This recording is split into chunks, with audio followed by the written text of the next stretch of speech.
Sudah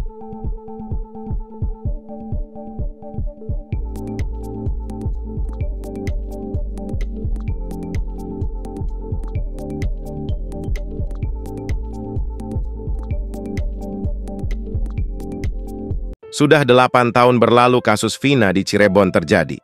Sampai saat ini, 3 dari 11 pelaku masih buron. Kasus Vina Cirebon belakangan jadi sorotan lagi setelah kisahnya diangkat dalam film layar lebar.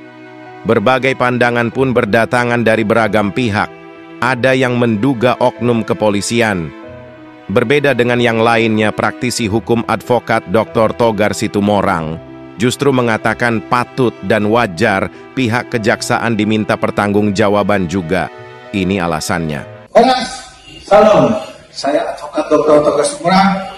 Wow, saya juga mau ikut komentar, mau ikut membagi terkait masalah hukum yang terjadi karena ada peristiwa di tahun 2016 seseorang wanita bernama Vina dan filmnya itu lagi booming dengan judul Vina Sebelum 7 Hari. Film itu sudah beredar di mana-mana dan menjadi perbincangan di media sosial betul-betul sampai ramai. Dan saya sebagai seorang praktisi hukum juga menganggap melihat ini permasalahan tidak hanya dari kacamata pihak kepolisian. Karena kenapa? Ternyata ada satu rangkaian peristiwa yang memang tidak seharusnya ini tidak berjalan secara maksimal. Kalau dugaan saya, semua yang namanya instrumen hukum bisa bekerja secara transparan dan mau jujur dari hati nurani. Karena kenapa? Instrumen negara terkait daripada setiap kasus ada yang namanya pihak kepolisian. Pihak kepolisian misalkan selain menerima laporan, mereka juga menyidiki kasus ini. Kalau memang layak, naik menjadi sidik dan ditemukan tersangka. Ya, itu daripada kewenangan kepolisian. Dan bahkan kalau memang sudah polisi meyakini adanya tersangka, dia mulai munculkan SPDP. SPDP itu adalah dimulainya pemeriksaan. Dan itu sudah diarahkan ke pihak kejaksaan. Dan ada terpusat kepada pengadilan negeri setempat. Itu kerja daripada hukum acaranya. Nah, pada saat sudah sampai di kejaksaan, walaupun sudah berubah dari lidik kepada sidik ataupun sudah ada tersangkanya, maka berkas-berkas tersebut itu akan diteliti kembali oleh pihak kejaksaan. Dalam hal ini, jaksa melihat daripada pasal yang dicantumkan, daripada dugaan yang memang disangkakan kepada para pelaku, apakah BAP-nya itu disatukan atau dipisah. Peranan masing-masing itu terkait pasal-pasal yang digunakan atau disangkakan daripada para pelaku. Katakan para pelakunya ada 11. Berarti orang-orang ini betul-betul disaring, betul-betul dibuat sesuai daripada peranan masing-masing. Tidak segampang ataupun tidak sembarangan.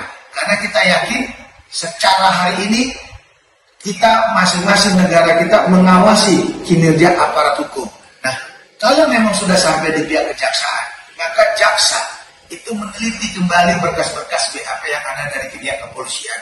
Kalau sudah P21, ya artinya apalagi sudah dilimpahkan tahap kedua. Nah, kalau limpahan tahap kedua, selain tersangka, alat bukti juga dilimpahkan kepada pihak kejaksaan. Tidak boleh ada yang tertinggal. Nah, sehingga si jaksa setelah mendapatkan pelimpahan kedua, dia akan memberitahu kepada sidang untuk ditentukan agenda persidangan. Nah, pihak pengadilan setelah menerima berkas dari jaksa, yaitu berupa bukti dakwaan, dan sedang menyusun daripada dakwaan tersebut, pengadilan melalui ketua pengadilan akan mempersiapkan hakim siapa yang menanganinya.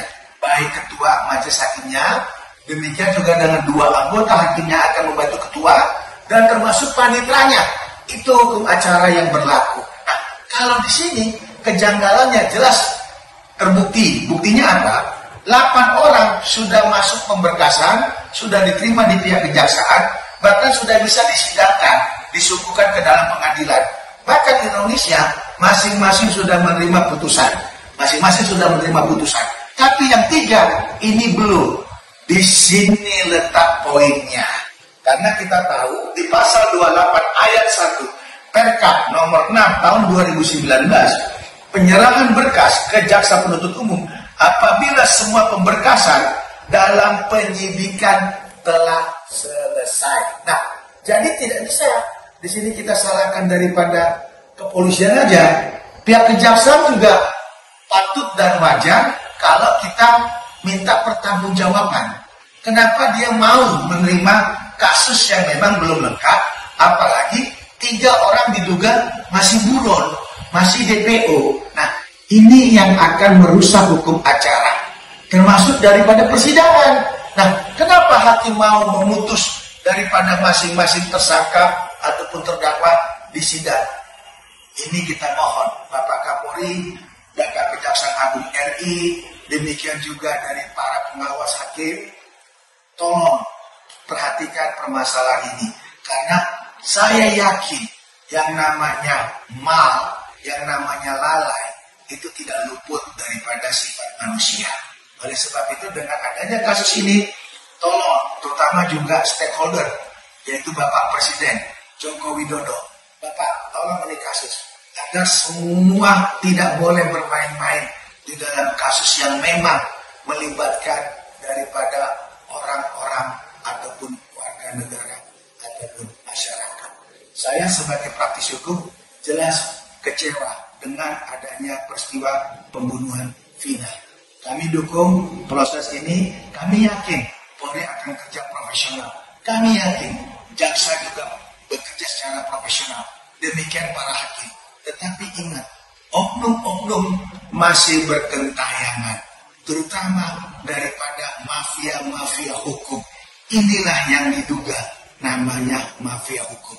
Di mana mafia hukum itu bekerja secara simultan, secara tidak transparan, dan mereka rata-rata mereka itu tidak melihat, ya artinya tidak tampak. Namun terbukti seperti ini kejadiannya, kita harapkan Bapak Joko Widodo, Pak Kapolri, Jaksa Agung ataupun Ketua Mahkamah Agung, tolong barang siapa yang memang diduga ada campur tangan dalam hal ini, segera dilakukan penindakan sesuai tingkat kesalahannya. Itu dari saya, Advokat Dr. Togas Tumorang. Dalam hal ini tidak bisa menyalahkan satu daripada institusi kepolisian, tapi juga pihak kejaksaan. Ini minta introspeksi, demikian juga para hakim yang menyidangkan harus introspeksi. Hormat, salam keadilan, profesional.